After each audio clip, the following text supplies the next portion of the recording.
Welcome to the Reverie Nature Podcast.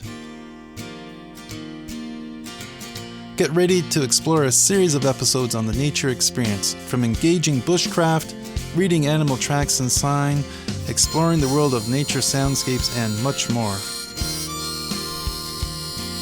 But before we dig in, a big thank you to our listeners. Please take this moment to subscribe and offer your support to the podcast. I'm Chad Clifford, your host and guide to Wilderness Survival 101. Now, this is a podcast and for entertainment purposes only, so if you need wilderness survival training, go and get it. That said, I've been teaching wilderness survival, primitive living skills, heritage demonstrations for decades now. I teach new pilots survival skills and help them orient themselves to the woods and safety and whatnot, and when you can drink water, when you can't, all those kind of things. So it has been a hobby and a career, and it's been a very rewarding experience learning these skills. It really immerses you into nature like no other outdoor recreation I've come across, forcing you to understand the ecology of the place, where you'll find certain types of wood, all that kind of stuff. It's just a wonderful skill to get into.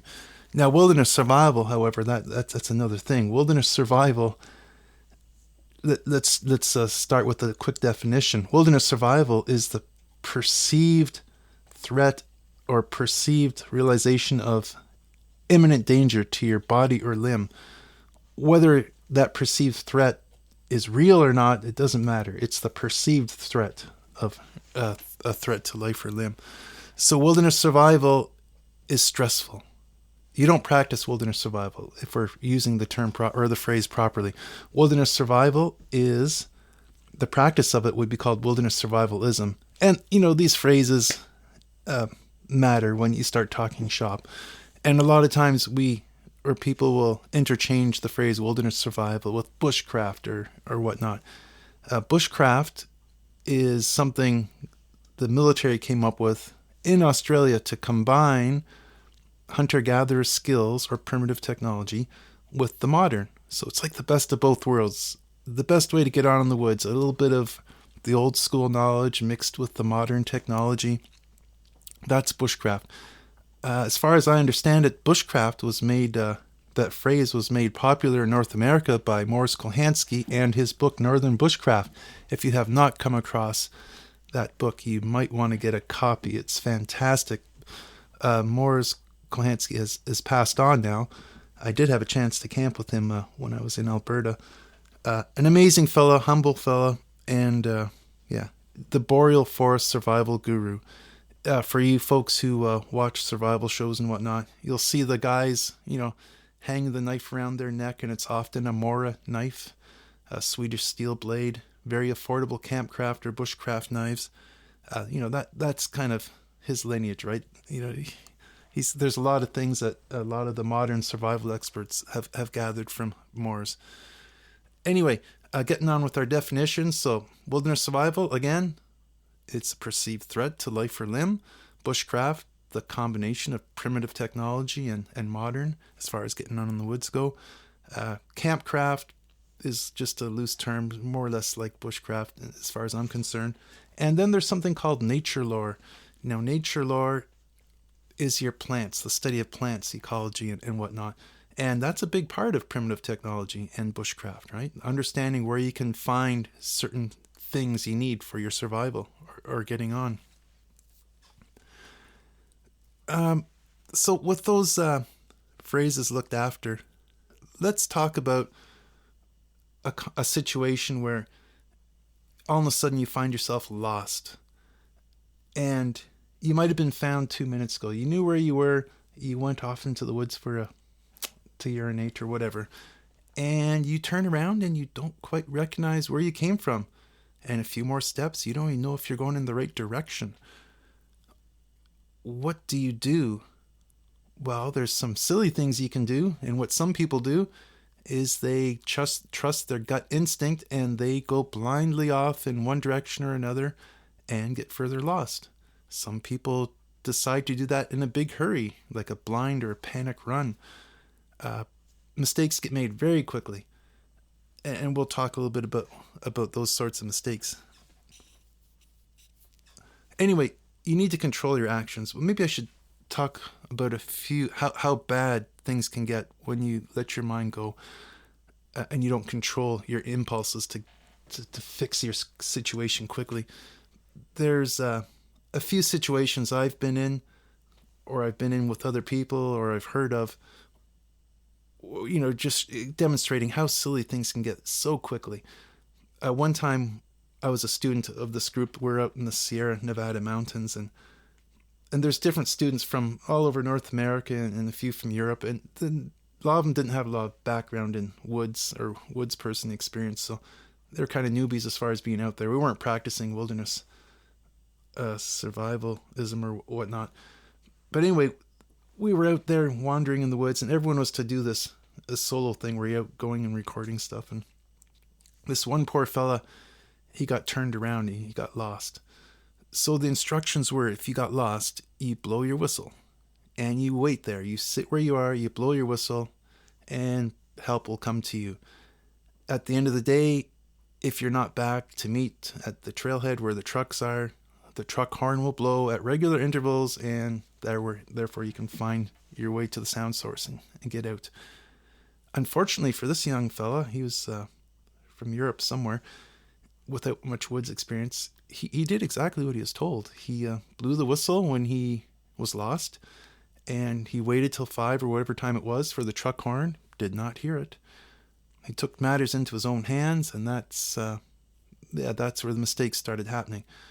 So he decided to walk out, and he used his, I don't know how he made the decision to walk in the direction he went, but it wasn't the right direction.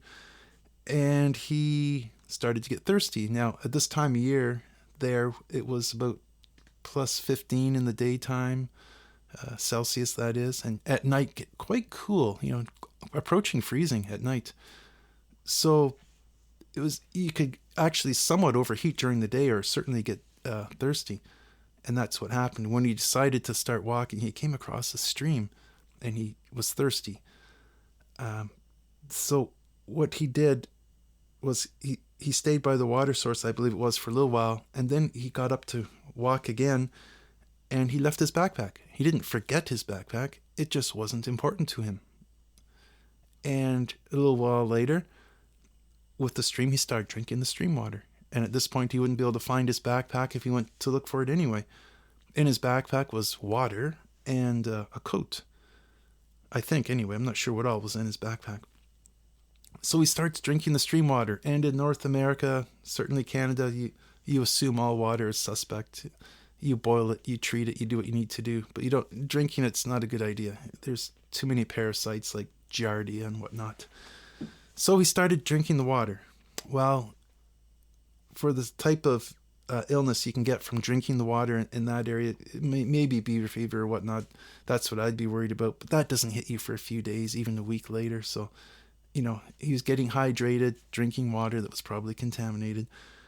The next thing he did was decide to depart from the creek, and that's fine. Whatever direction he was going to travel, but he took his one remaining warm layer, his fleece coat, off, and he put that, or his fleece shirt-like thing, he put that in the water to soak up moisture, and that way he could carry this water with him.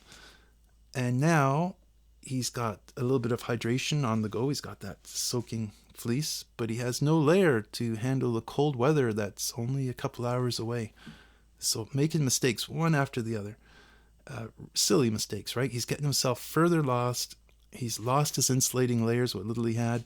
He left his backpack, and it's only been 3 or 4 hours. So, making a lot of silly mistakes based out of panic. If he had sat down and thought these things through, he wouldn't have left his backpack, obviously. It was the panic. Anyway, to make a long story short, he was just fine. He got out. He found a roadway, and the vehicle looking for him through the evening found him on that roadway. I don't know how it ended up as far as whether he got Giardia into his system and had the consequences of that, like diarrhea and upset stomach a week or 2 later. Anyway, another silly story was us winter camping one time, and it was cold. And a friend our coworker, I guess, she was walking in this cold weather by herself, and her hands started to get cold, so threw off her warm mitts. Well, they weren't that warm because her hands were cold, but she threw them off and walked another 20 feet and then realized, wait a sec, what am I doing? I just threw off my warm mitts because my hands were cold. And that was only 10 minutes before she was in a shelter and heading. She only had, a little ways to go to the car or to the house or whatnot. So making silly mistakes just because your mind, as soon as you have this perceived threat to your life or limb, panic sets in, right? You really have to get on top of that and control that panic. There's been cases that I've been told from people who track lost people, of hunters who have left their backpack, left their rifle, walked right across roadways, right back into the woods, seemingly oblivious to the fact that they just walked across, half busy roadways. It can really take over and really ruin your experience and your chances of survival if you don't control your mindset. There was another case I helped track a couple of lost people.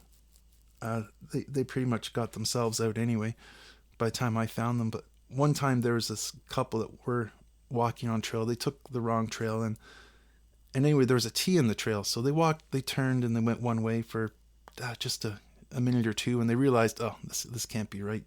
So the one of them decided to go into the woods to urinate, and the other said, okay, I'll meet you back at the T there. And he or she went back, turned down the T trail where they're supposed to go, and just waited, patiently for the other to return. The other person missed that trail, and they were only probably 20 or 30 meters apart, but they couldn't see each other because of the brush. Walked right past, and away, that was that, and lost. So that person didn't know where they were going and missed the trail. So now nothing seems right because they don't even recognize the trail already. And the partner had to eventually come back and get help. So we ended up following the tracks because it was kind of a dusty trail / road, 4-wheeler trail, and we caught up to the person just as they got back to another roadway. Luckily that they decided to make a couple of right turns, just out of luck, I think. But the panic that was already setting in, the mistake of them getting separated was easy. That happens easy enough, very easy to happen. But what happened from there, just marching through the woods and just continue. The minute you think you're lost, why not stop? If you were controlling that natural fear that builds up when you're worried about being lost and all the things that can happen to you, that's where the mistakes happen. That's where you get yourself into further trouble. So what can you do to control this mindset? Well, if you get it into your head that there's an order that you can follow with survival situations, what would that order be? It changes with the context, obviously. But here's a loose order that I teach folks. And it goes like this. When you are lost, you sit down, you contemplate ways of getting out of the situation, of course, before you just boldly go off on your first impulse. Yes, you need to plan things out, but let's suppose you are stuck and you decide that you need to make shelter and whatnot and get through the night. You're in a wilderness survival situation. You are now worried about your life and limb. You are worried about getting too cold at night and suffering the consequences. So what can you concentrate on? You should focus probably primarily on your body temperature. Hypothermia and that kind of thing can cause you problems very quickly. Having clothing that's wet in cool weather, within hours you can be shivering. You won't be able to use your dexterity will be gone. Your fingers won't be able to pull up, your coat zippers and whatnot. You can get into trouble very quickly. So body temperature, number one. So when you are in that survival situation, body temperature. Number two, hydration. Depending on the context, by day 2, without water, you can start to feel the effects, lightheadedness and all kinds of problems. By day 3, it's getting very important to find that water source. Day 4, it's critical to get that water. 4 days without water is a big problem. And you need to have that looked after first. Shelter, or your body temperature, water, what comes after that? Well, what about fire? You can get by without fire usually just fine, but if you need to boil your water and you need a fire to do it, well, now fire is one of those priorities, right? Or if fire happens to be part of your shelter system or a way of keeping your body warm, now it's right up there with priority number one. So fire, in my mind, floats around a bit depending on your context. So body temperature, water, fire, maybe. Food, for most people, food shouldn't even cross your mind. It should be, you can probably go 3 or 4 weeks without any ill effect of food. Some people will need food, every few hours if they have blood sugar issues or whatever their health concern is, where they need their food. That's different. But like for myself or most people, you're probably fine without food for a long time. That should be not even cross your mind as being a problem. So shelter, water, fire, and food. If when you're lost and you have to survive, just realize, focus on those 4 things. It changes with the context, of course, but in general, if your priorities are on that and you have 2 hours until dark, what's your night going to be like? Well, you got to look after your body temperature. Find a spot, make a shelter, whatever you can do, and we'll cover episodes after this on all these things: water, shelters, and clothing systems and whatnot. But anyway, that's the order. That's something for your mind to focus on. And I'll do a podcast on lost proofing later and what to do when you do get lost as far as finding your way out. But think of this. There's 2 hours until dark and you're lost. You're only an hour from your car because you've only walked an hour. Do you spend that 2 hours trying to find your car, maybe just going off and further off in the wrong direction?